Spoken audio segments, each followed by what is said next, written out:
बिस्मिल्लाहिर्रहमानिर्रहीम। अस्सलाम वालेकुम व्यूअर्स, हमारे देखने वाले जहाँ भी रहें खुश रहें आबाद रहें, अल्लाह ताला आप सबको अपने सामान में रखे। इस दुआ के साथ आज की वीडियो का आगाज़ करते हैं। आज मैं कोई रेसिपी नहीं बना रही बल्कि इस तंदूरी की वीडियो आपके साथ शेयर कर रही हूँ। इसके लिए कौन कौन सी चीज़ें ज़रूरी हैं और ये कैसे बनेंगी वो सारा इस वीडियो के दौरान मैं आपसे शेयर करूँगी। तो चलिए बिना टाइम ज़ाया किए इसे बनाना हम शुरू करते हैं। ये तंदूर नहीं तंदूरी है, इसके ऊपर हांडी और रोटी दोनों ही बनेंगी। तंदूर की रोटी भी बनेगी और सालन भी बनेगा, तो दोनों चीज़ें एक साथ, यानी 2 in 1। तंदूर की रोटी भी और हांडी वाला सालन भी दोनों एक साथ बनेंगे।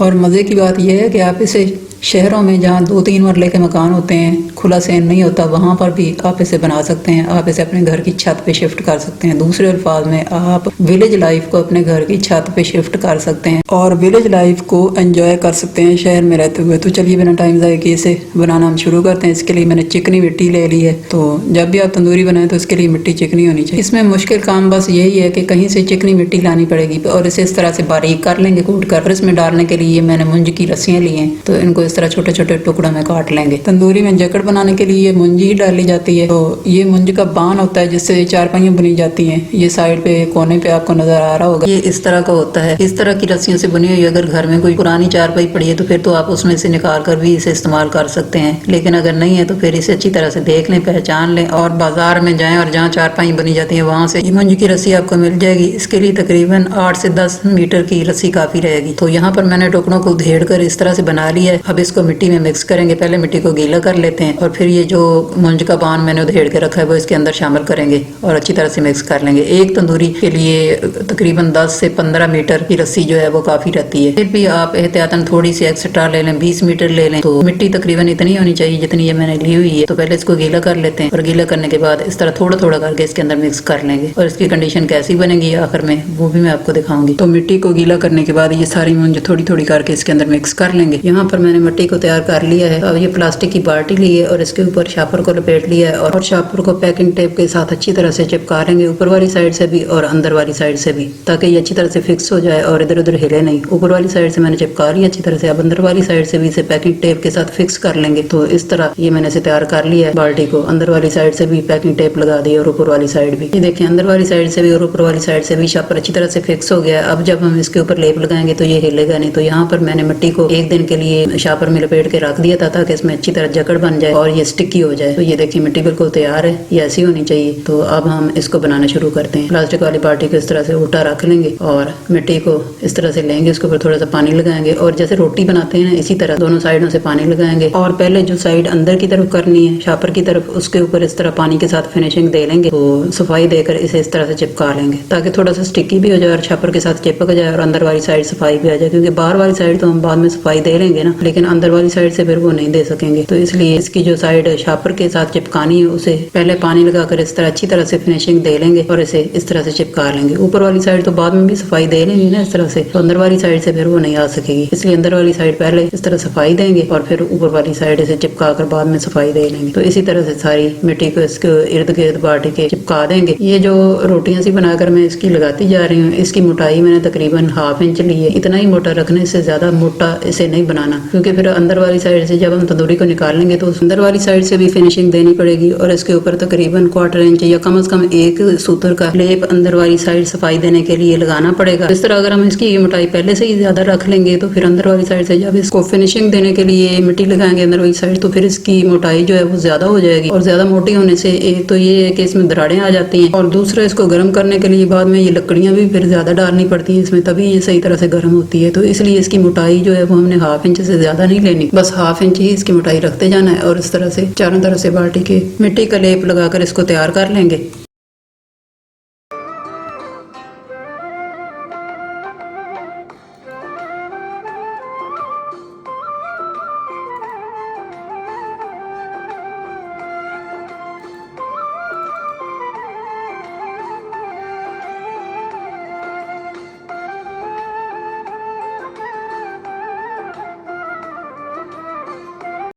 ये देखें यहाँ पर मैंने चारों तरफ से मिट्टी का लेप लगा दिया है नीचे वाली साइड से। तो इस तरह से इसको नीचे वाली साइड से चारों तरफ से मिट्टी लगाकर तैयार कर लिया है।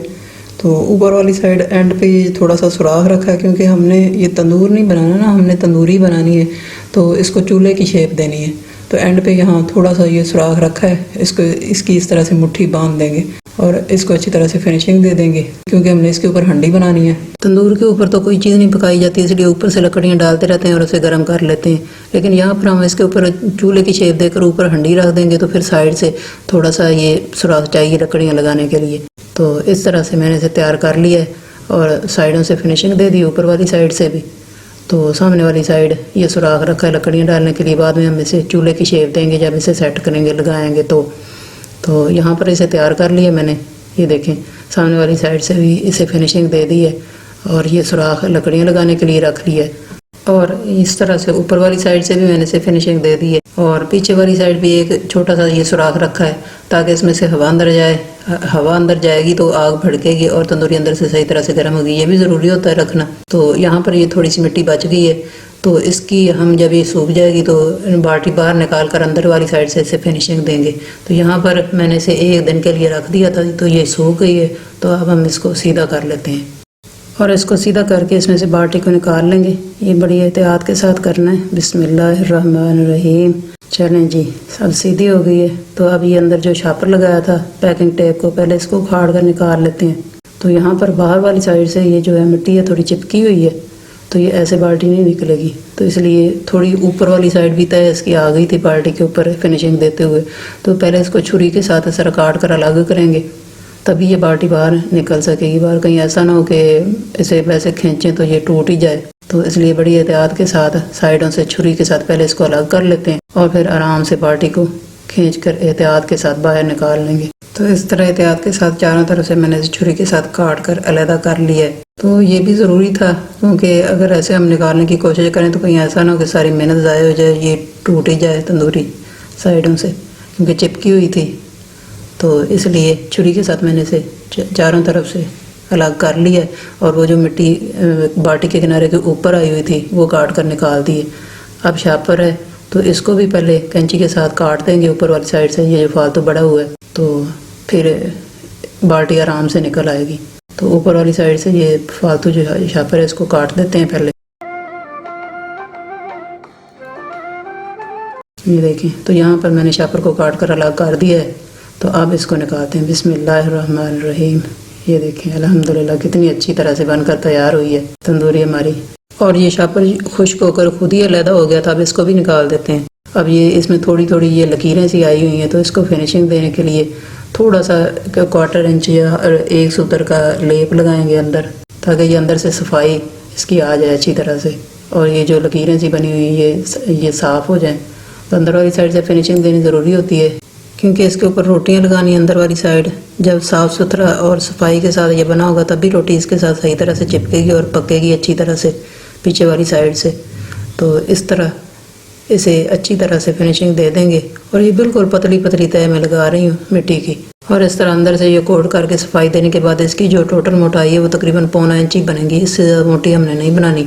बस इसका ये ख्याल रखना कि इसकी मोटाई इससे ज़्यादा ना हो, क्योंकि फिर अगर ये मोटी हो जाती है एक तो इसमें दरारें आ जाती हैं और फिर वो लकड़ियाँ भी ज़्यादा लेती है गर्म होने के लिए। तो इस तरह यहाँ पर मैंने इसे तैयार कर लिया। अंदर वाली साइड से सफाई दे दी, ऊपर वाली साइड अब किनारों से भी इसकी फिनिशिंग कर देंगे अच्छी तरह से और फिर इसको सीधा कर लेंगे और ऊपर वाली साइड किनारों से अच्छी तरह से इसकी मुट्ठी बांध देंगे और ऊपर वाली साइड से भी फिनिशिंग दे देंगे। क्योंकि वो छुरी के साथ जब इसको काटा है तो वो ऊपर वाली साइड से थोड़ी खुरदरी सी हो गई थी और उसकी फिनिशिंग ख़राब हो गई थी।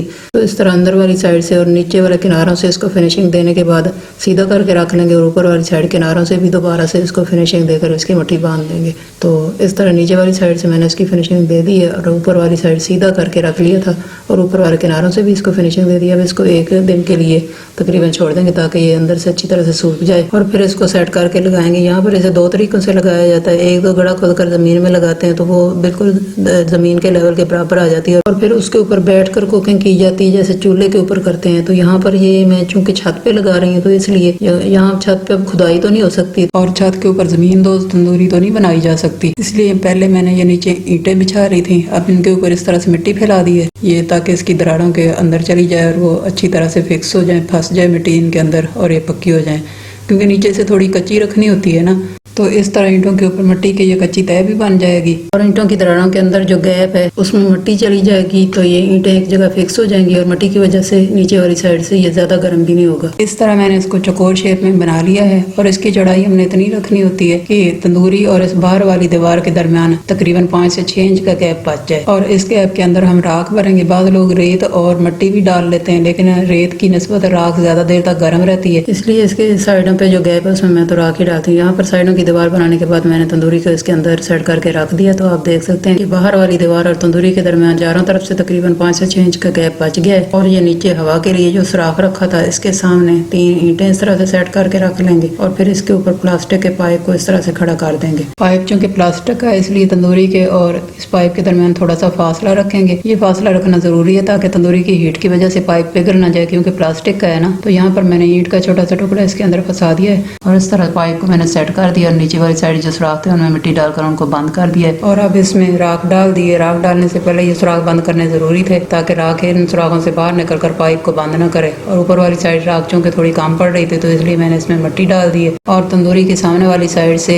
मिट्टी को इस तरह लेवल करके एक संगमरमर का पीस पड़ा हुआ था, ये मैंने इसके ऊपर इस तरह सेट करके रख दिया और इसके दोनों साइडों पे 2 ईंटें सेट करके ये मैंने इसको चूल्हे की शेप दे दी है। संगमरमर के इस पीस की जगह आप टाइलें भी लगा सकते हैं। ये मेरे पास पड़ा हुआ था तो मैंने ये लगा दिया। ये साइडों पे ये जो खाली गैप था इसमें मैंने मिट्टी भर कर इसको बराबर कर दिया। यहाँ पर मैं आपको एक बात बता दूं कि ये तंदूरी आप अंडरग्राउंड भी बना सकते हैं। इसको बनाने का तरीका सेम यही होगा, बस फर्क सिर्फ इतना है कि यहाँ हमने तंदूरी की ऊंचाई के बराबर साइडों पे 6 इंच का गैप छोड़कर दीवार बनाई है। और जब अंडरग्राउंड बनाएंगे तो गड़ा खोद कर उसकी गहराई तंदूर की ऊंचाई से 2 इंच कम रखेंगे और उस गड़े की शेप गोल बनाएंगे। और ये ख्याल रखेंगे कि साइज में गड़ा इतना होना चाहिए कि जब हम इसके अंदर तंदूरी रखें तो इसके साइडों पे 5-6 इंच का गैप बच जाए, क्योंकि तंदूरी के इर्द गिर्द चारों तरफ 5-6 इंच राख भरनी होती है तो 5-6 इंच का गैप जरूरी है। तो यहाँ पर मैंने मिट्टी को लेवल करके इसके ऊपर टायर ईंटें रख दी थी इस तरह सेट करके, और ऊपर वाली साइड से इसको चूल्हे की शेप देने के लिए 3 ईंट के टुकड़े इस तरह से सेट करके रख दिए हैं। तो अब यहाँ पर ईंटों के नीचे थोड़ा थोड़ा सीमेंट लगा देंगे ताकि ये नीचे वाली साइड से फिक्स हो जाए। और ये साइडों पर भी मैंने सीमेंट लगा दिया। अब ऊपर वाली साइड ईंटों के दरमियान जो थोड़ा बहुत गैप है उसके अंदर भी सीमेंट भर देंगे और जो चूल्हे की शेप देने के लिए 3 टुकड़े रखे हैं उनके नीचे भी इस तरह सीमेंट लगा देंगे ताकि ये भी एक जगह फिक्स हो जाए। तो साइडों पर यहाँ मैंने हर जगह सीमेंट भर दिया है और पहले इसको रफ करेंगे और सीमेंट लगाकर इसको थोड़ी देर के लिए छोड़ देंगे ताकि ये खुश्क हो जाए और पक्का हो जाए। तो फिर इसके बाद हम इसकी फिनिशिंग करेंगे। तो यहाँ पर मैंने 3-4 घंटे के लिए इसको सीमेंट लगाकर छोड़ दिया था। तो अब ये देखें ये अच्छी तरह से खुश्क हो गया और पक्का हो चुका है। तो अब हम इसको फिनिशिंग देने के लिए इसके ऊपर दोबारा से सीमेंट लगाएंगे, क्योंकि अब ये पक्का हो चुका है। तो अब इसको फिनिशिंग देने के लिए जब इसके ऊपर सीमेंट लगाएंगे तो वो नीचे की तरफ नहीं बैठेगा और इसकी शेप भी खराब नहीं होगी। तो यहाँ पर मैंने तंदूरी की मुट्ठी बांधनी है। तो मुट्ठी बांधने के लिए मैंने सीमेंट के अंदर थोड़ी सी बजरी डाल दी है, क्योंकि वैसे अगर सीमेंट लगाएं तो वो बैठ जाता है नीचे और मुट्ठी की शेप सही नहीं बनती। यहाँ पर थोड़ा गैप ज्यादा था तो मैंने बजरी की जगह ईंट के छोटे छोटे टुकड़े भर दिए और इसके ऊपर सीमेंट लगाकर इसको इस तरह से फिल कर दिया। यहाँ पर चूंकि गैप ज्यादा था इसलिए अगर हम बजरी से फिल करते तो वो भी नीचे बैठ जाता और थोड़ी देर हमें वेट करना पड़ता उसके सख्त होने का। तो इसलिए मैंने ये ईंट के टुकड़े लगाकर इनको भर दिया और ऊपर वाली साइड से सीमेंट के साथ इसको इस तरह से फिल कर दिया और लेवल करके ऊपर से फिनिशिंग दे दी है। ईंटों के टुकड़ों के अंदर सीमेंट फिल करके भरने के बाद अब ऊपर वाली साइड से मैंने इसको सफाई दे दी और इस तरह सारे सीमेंट लगा दिया। अब जो मुट्ठी बांधने वाली रह गई थी उसको भी कंप्लीट कर लेंगे और यहाँ पर मैंने बजरी वाला सीमेंट इस्तेमाल किया है। तो इस तरह इसकी पहले रफ मुट्ठी बांध देंगे, क्योंकि इसके ऊपर अभी से फिनिशिंग देंगे तो फिर वो थोड़ा जब पानी लगेगा तो ये नीचे बैठने लगेगी, इसलिए इसको मुट्ठी बांध कर थोड़ी देर के लिए छोड़ देंगे ताकि ये पक्का हो जाए। तो यहाँ पर मैंने सारे की मुट्ठी बांध दी है और यहाँ पर ये देखें मैंने सारे की मुट्ठी बांध दी है हर तरफ से। और ये जो पाइप लगाया इसके साइड पे भी इस तरह मुट्ठी बांध कर इसको ऊंचा कर दिया। अब इसको 1 घंटे के लिए छोड़ देंगे ताकि ये थोड़ा सख्त हो जाए, फिर इसको ऊपर से फिनिशिंग देंगे। और ये मुट्ठी बांध कर इसके किनारों को मैंने ये चारों तरफ से ऊंचा इसलिए किया ताकि जब बारिश आए तो बारिश का पानी इसके अंदर ना जाए और साइडों से ही नीचे की तरफ चला जाए। और यहाँ से भी मैंने इसको रफ करके ये सारा चूल्हे की शेप दे दी है। तो अब इसको 1 घंटे के लिए छोड़ देंगे। 1 घंटा हो चुका है, सीमेंट थोड़ा सख्त हो गया था तो अब हम इसको ऊपर से फिनिशिंग देंगे। सीमेंट को थोड़ा नरम करके लगाएंगे क्योंकि सफाई के साथ लगाना है ना ऊपर वाली साइड से, तो इसको अच्छी तरह से फिनिशिंग दे देंगे। अब तो यहाँ पर इसके सख्त होने पर जब मैं इसके ऊपर सीमेंट लगा रही हूँ तो आप देख रहे हैं कि ये कितनी सफाई से लग रहा है, कितनी अच्छी और आसानी से इसके ऊपर फिनिशिंग आ रही है। यहाँ पर मैं आपको एक बात बता दूं कि यही तंदूरी आप अंडरग्राउंड भी लगा सकते हैं। इसको बनाने के लिए बाकी सारा तरीकाकार सेम रहेगा, बस फर्क सिर्फ इतना है कि वो जमीन में आपको गड्ढा खोदना पड़ेगा गोलाई में और उसकी गहराई जो है वो आपने तंदूर की ऊंचाई से तकरीबन 2 इंच कम रखनी है, क्योंकि तंदूरी को जमीन के लेवल से 2 इंच ऊंचा करके बनाएंगे ना ताकि बारिश का पानी उसके अंदर ना जा सके। और तंदूरी बनाने के लिए जो गड्ढा खोदेंगे वो साइज में इतना इतना होना चाहिए कि तंदूरी के हर तरफ से 6 इंच का कैप बच जाए ताकि उसमें राख भरी जा सके। अंडरग्राउंड तंदूरी भी मैंने बनाई हुई है, उसकी वीडियो भी मैं आपके साथ शेयर करूंगी। पहले 2 दफा अंडरग्राउंड बनाई थी क्योंकि जमीन पर बनाई थी, अब छत पे बना रहे हैं तो इसलिए ऊपर वाली साइड बनाई है। तो यहाँ पर मैंने ये सारी तंदूरी को फिनिशिंग दे दी है। पाइप के ऊपर जो मुट्ठी बांधी थी और ये जो तंदूरी की मुट्ठी बनाई थी सारी के ऊपर सफाई के साथ मैंने सीमेंट लगा दिया है और साइडों पे भी सारी को सीमेंट लगाकर तैयार कर लिया और इसको फिनिशिंग दे दी और अब ये मुकम्मल हो गई है। तो इसको थोड़ी देर के लिए छोड़ देंगे ताकि सीमेंट थोड़ा सख्त हो जाए, फिर इसकी तराई करेंगे। सीमेंट की तराई करना ज़रूरी है ताकि ये अच्छी तरह से पक्का हो जाए। तो ये देखें हमारी यहाँ तंदूरी बनकर बिल्कुल तैयार हो गई है। 1 घंटा गुजर चुका है। तो हम इसकी तराई करेंगे नीचे वाली साइड से, क्योंकि तंदूरी कच्ची है तो इसलिए इसकी तराई इस तरह कपड़ा गीला करके करनी पड़ेगी ताकि पानी जो है वो नीचे तंदूरी के ऊपर ना लगे और तंदूरी गीली ना हो। तंदूरी को बचाकर इस तरह कपड़े को गीला कर करके ऊपर से सीमेंट की तराई कर देंगे। इस तरह कपड़े को गीला करते जाएंगे और सीमेंट के ऊपर लगाते जाएंगे, क्योंकि अगर हम वैसे इसके ऊपर पानी डालेंगे तो वो पानी नीचे की तरफ जाएगा और फिर तंदूरी गीली हो जाएगी और खराब हो जाएगी। तो इस तरह कपड़े के साथ तंदूरी को बचाकर हमने ऊपर से इसकी तराई करनी है ना, तो इसलिए कपड़ा गीला करके ही करनी पड़ेगी, क्योंकि कपड़ा गीला करने से थोड़ा सा पानी ही इसके अंदर आता है और इतना ज्यादा नहीं होता कि वो नीचे कच्ची जगह पर जा सके। तो यहाँ पर मैंने एक दफा गीले कपड़े के साथ सारे की तराई कर दी है। अब 1 घंटा ठहर कर दोबारा से इसके ऊपर पानी लगाएंगे इसी तरह कपड़े के साथ और इस तरह 1-1 घंटे के वक्फे से दिन में तकरीबन 4 मरतबा पानी लगाएंगे और 4 मरतबा इसकी तराई करने के बाद ये देखें सीमेंट पक्का हो गया है और अंदर से तंदूरी बिल्कुल खुश्क है और अब ये बिल्कुल तैयार है। ये देखें कितनी सफाई के साथ और कितनी अच्छी तरह बनकर तैयार हुई है माशाल्लाह से। तो अब तैयार होने के बाद अब अगला प्रोसेस करते हैं जो इसको पकाने और इसके ऊपर एक ही दिन में आज ही रोटियां लगाने का है। तो आज ही हमें इंशाल्लाह इसको शाम तक पका करके इसके ऊपर रोटियां लगाएंगे। तो इसको पका करने के लिए सबसे पहले इसके अंदर बाथू का पोचा लगाना पड़ेगा। ये बाथू इस तरह का होता है। तो यहाँ पर मैंने कूंडी डंडा ले लिया और इसके अंदर बाथू को इस तरह से कूट लिया जैसे धनिया और पुदीना की चटनी कूटते हैं। तो इस तरह से कूट लेंगे और अच्छी तरह से बारीक करेंगे। इसे इतनी देर तक कूटेंगे जब तक इसमें से पानी निकलना शुरू हो जाएगा। इसको अच्छी तरह से कूट लेंगे और ये मालूम करने के लिए कि ये अच्छी तरह से तैयार हो गया या नहीं, तो इस तरह से निचोड़ कर देख लेंगे। जब इसमें से पानी के कतरे गिरने लगे तो इसका मतलब है ये तैयार हो गया। ये देखें पानी के कतरे गिर रहे हैं ना, जब इस तरह गिरने लगे तो इसका मतलब है ये तैयार है बिल्कुल। तो अब इस तरह कूट कर सारा ये मैंने प्लेट में निकाल लिया। ये तकरीबन 2 किलो के करीब है। तंदूरी को पका करने के लिए इतना बाथू तो लग ही जाएगा, क्योंकि 3-3 घंटे के वक्फे से हमने इसका 3 दफा पोचा लगाना है ना। बिस्मिल्लाहिर्रहमानिर्रहीम। यहाँ पर मैं पहला कोट करने लगी हूँ। तो पहले एक दफ़ा इस तरह सारे के ऊपर इसे लगा देंगे।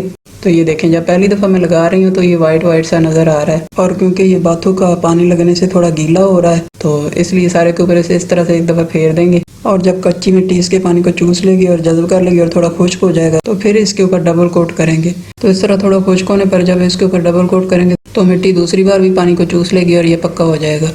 आप देख सकते हैं जब पहली बार मैंने लगाया था तो वाइट सा नज़र आ रहा था, लेकिन जब इसके ऊपर डबल कोट कर रही हूँ तो अब ये देखें ग्रीन सा हो गया है और इसका जकड़ भी बनता जा रहा है। तो यहाँ पर मैंने पहला कोट कर लिया है। अब इसको 3 घंटे के लिए छोड़ देंगे ताकि ये अच्छी तरह से खुश्क हो जाए और बाथू को शापर में डालकर रख देंगे ताकि इसके अंदर जो पानी है वो खुश्क ना हो और 3 घंटे के बाद दूसरा कोट करेंगे। तंदूरी को पका करने के लिए इसमें बाथू का ही पोचा लगाया जाता है क्योंकि इसके अंदर लेस होता है और उससे जकड़ बनता है, तंदूरी पक्की हो जाती है। तो यहाँ पर 3 घंटे गुजर चुके हैं। ये देखें पहला कोट अच्छी तरह से खुश्क हो गया है। तो अब हम इसके ऊपर दूसरा कोट करेंगे। दूसरे कोट में भी बाथू को इसके ऊपर 2 बार इस तरह फेर कर पोचा लगाएंगे। पहले एक दफा सारे के ऊपर फेर देंगे, जब इसका पानी तंदूरी जज़ब कर लेगी और थोड़ा खुश्क हो जाएगा तो फिर दूसरी बार इसके ऊपर बाथू फेर देंगे। तो इस तरह 2 बार इसके ऊपर बाथू का पोचा लगाकर मैंने दूसरा कोट भी कंप्लीट कर लिया है और अब इसको 3 घंटे के लिए छोड़ देंगे ताकि ये अच्छी तरह से खुश्क हो जाए और 3 घंटे के बाद तीसरा कोट करेंगे। दूसरा कोट करने के बाद 3 घंटे गुजर चुके हैं और आप देख सकते हैं कि ये अच्छी तरह से खुश्क हो गया है। तो अब इसके ऊपर उसी तरीके से तीसरा कोट भी कर देंगे और इसको 3 घंटे के लिए फिर छोड़ देंगे ताकि ये भी अच्छी तरह से खुश्क हो जाए। और ये देखिए तीसरा कोट करने के बाद तंदूरी की शक्ल ही बदल गई और अब ये लग ही नहीं रही कि ये कच्ची मिट्टी से बनी हुई है। तो तीसरा कोट खुश्क हो गया है। तो अब इसके ऊपर केरोसिन ऑयल यानी मिट्टी के तेल का पोचा लगाएंगे। तो ये मैंने पुराना सा रुमाल ले लिया है। आप कोई सा भी सूती कपड़ा ले सकते हैं और उसको मिट्टी के तेल के साथ इस तरह से गीला करके तंदूरी के अंदर पोचा लगाएंगे और इसको अच्छी तरह से इसकी दीवारों को गीला कर देंगे मिट्टी के तेल के साथ। और फिर जब हम इसके अंदर आग जलाएंगे तो ये मिट्टी का तेल जलेगा और इसी से जलकर तंदूरी की दीवारें पक्की हो जाएंगी। तो यहाँ पर मैंने लकड़ियाँ लगा दी हैं। इसके अंदर ऊपर से ये थोड़े से पत्ते डाल दिए क्योंकि मोटी लकड़ियों को आग जल्दी नहीं पकड़ती, इसलिए थोड़े से पत्ते डालने भी जरूरी है। तो यहाँ पर जितनी लकड़ियाँ लगानी थी वो मैंने सारी एक ही बार डाल दी। ऊपर से ये शापर और कागज डाल दिए और ऊपर वो मिट्टी के तेल वाला रुमाल था वो भी ऊपर डाल दिया और इसके ऊपर मैंने हांडी रख दी और नीचे से आग जला देंगे। तो मिट्टी के तेल और शापर के साथ आग इसको जल्दी से लग जाएगी और फिर पत्तों को लगेगी तो नीचे मोटी लकड़ियों को भी आसानी से लग जाएगी। तो यहाँ पर मैंने आग जला दी थी और आग को जलते हुए तकरीबन 40 मिनट गुजर चुके हैं। आप देख सकते हैं कि तंदूरी सुर्ख हो गई है और हंडी भी तैयार हो गई है। तो अब हम इसको चम्मच चलाकर चेक कर लेते हैं। ये देखें,